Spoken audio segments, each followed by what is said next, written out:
Sayyidina Ali itu dadi wali besar, wiridane ngeten, tak warai tak ijazahi wiridane Sayyidina Ali. Ada 3 kalimat yang kata para ulama, 3 kalimat ini yang menjadikan Sayyidina Ali tidak akan terkalahkan oleh kalimat hikmah manapun. Ya tentu yang selevel Sayyidina Ali ya, sama-sama yang tidak Nabi, tentu enggak bandingkan dengan Rasulullah SAW, karena semua kata-kata itu mahmalnya yang selevel, mahmalnya yang selevel. Jadi tidak bisa kamu jadi anak Sayyidina Ali itu di pemikiran yang enggak tertandingi oleh siapapun.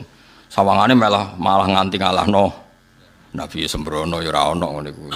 Syiah yang seperti ini sudah dikeluarkan dari kelompoknya. Jadi tetap enggak ada yang sampai seperti itu. Sayyidina Ali kalau wiridan ngendikan ngeten. Ya Rabbi kafani izzan antakuna li robban. Wa kafani fakhron an akuna laka abdan. Jadi ya Allah, cukup saya ini terhormat karena punya Tuhan Engkau. Maksudnya punya Tuhan yang keren, yang lahul asmaul husna, yang ala kulli syai'in qadir. Jadi kafani izzan antakuna li robban. Saya ini sudah cukup sekali sebagai orang yang sangat-sangat terhormat karena punya Tuhan Engkau. Wa kafani fakhron an akuna laka abdan, dan saya cukup bangga sekali karena saya hamba dari jenengan. Kayak apa nistanya saya kalau hamba dari Fir'aun, dari Namrud yang sama-sama manusia. Coba betapa hinanya kita kalau jadi budaknya Namrud, termasuk budaknya Isa sekalipun. Karena kita sama-sama makhluk, sama-sama manusia. Kenapa dia Tuhan kita? Makanya Sayyidina Ali ngendikan wa kafani fakhron an akuna laka abdan, an akuna laka abdan. Saya begitu bangga karena saya hamba dari jenengan. Masyhur tuh ya, kafani izzan antakuna li robban wa kafani fakhron an akuna laka abdan. Jadi apa ya, dulu ulama-ulama itu punya makalah-makalah yang spesial. Jadi syukur sama Allah.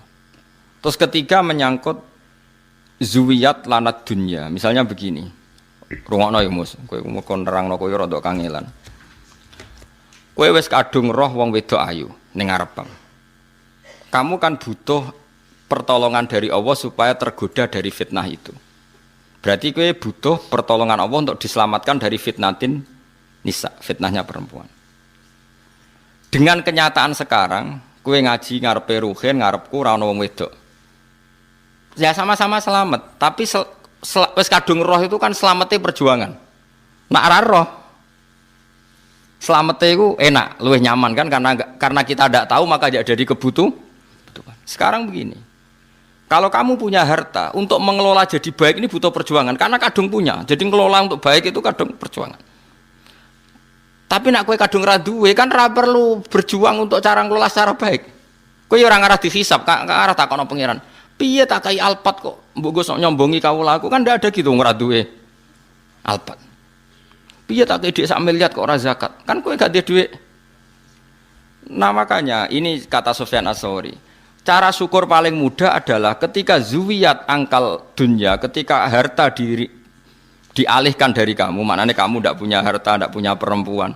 Sebetulnya ini meringankan ujian Anda, paham ya? Meringankan ujian Anda. Ya contoh gampang kayak Ruhin Mbak Mustafa kan gak tahu tersisa gak mangan setik, kan gak tahu roh nak ning donya kono warung jenenge setik. Nah kaya kula nganti saiki rong mangan setik, tapi sering tersiksa mergo nak ngantor kadang liwat. Kadang kepikiran piye rasane mangan. Nak Ruhin kan enggak, mergo ora tau roh.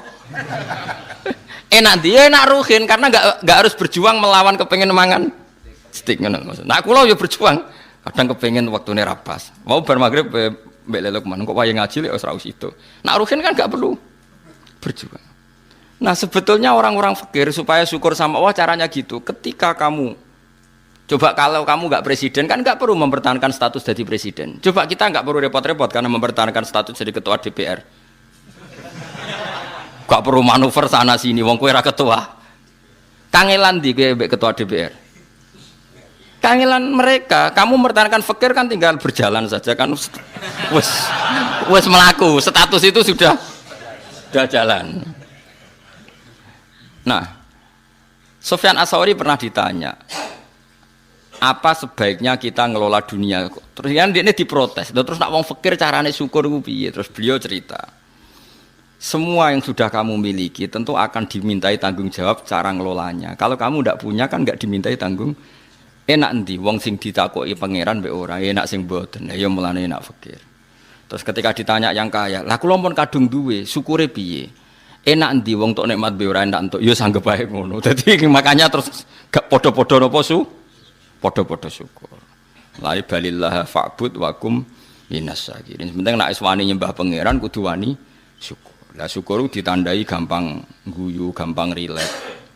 Lho kula mboten sombong, kula dhewean niku kadang nggih merengut kukur-kukur perkara gatel. Niku langsung istighfar.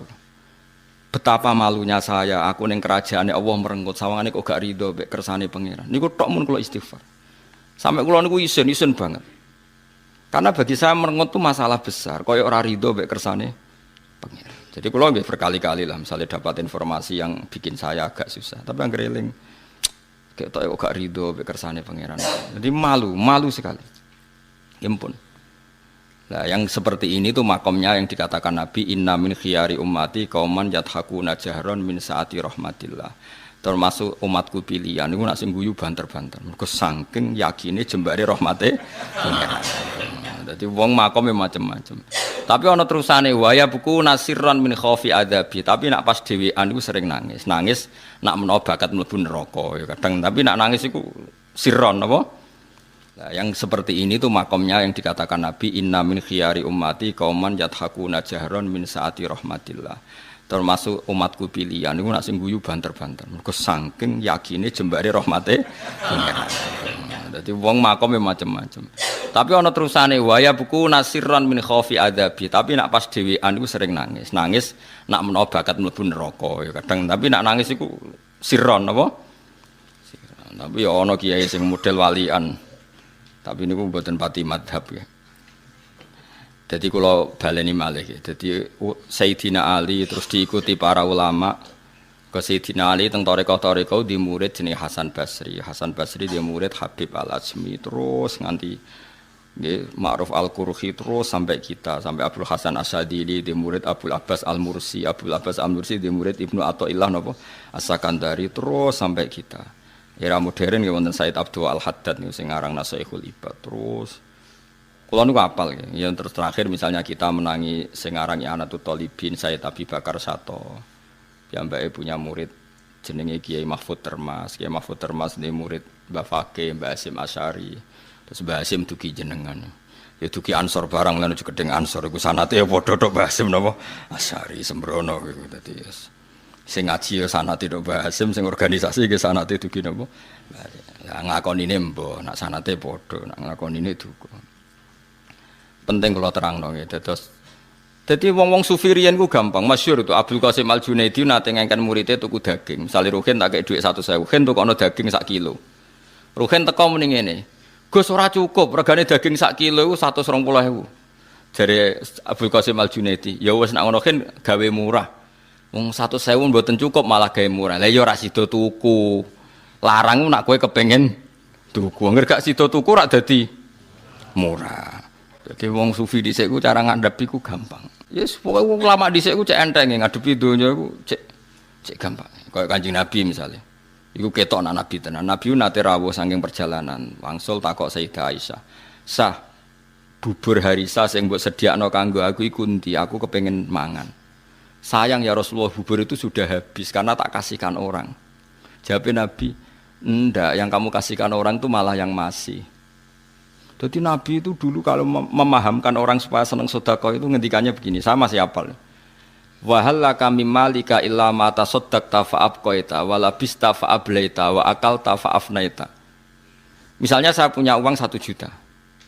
Kemudian tak pakai poya-poya makan yang tidak penting. Itu hilang dari WC. Yang masih adalah sing tak sedekahno ning fakir miskin, tak sedekahno ning santri ning masjid. Berarti ketika saya sedekah di masjid 200.000 ya itu yang masih. Tak kasihkan yatim piatu 100.000 itu yang masih. Tak kasihkan ulama 100.000 itu yang masih. Yang susuknya itu malah rawan hilang karena tak gue makan yang enggak penting atau melakukan sesuatu yang enggak. Kata Nabi, kamu dengan harta kamu hubungannya yang kamu sedekahkan berarti kamu abadikan.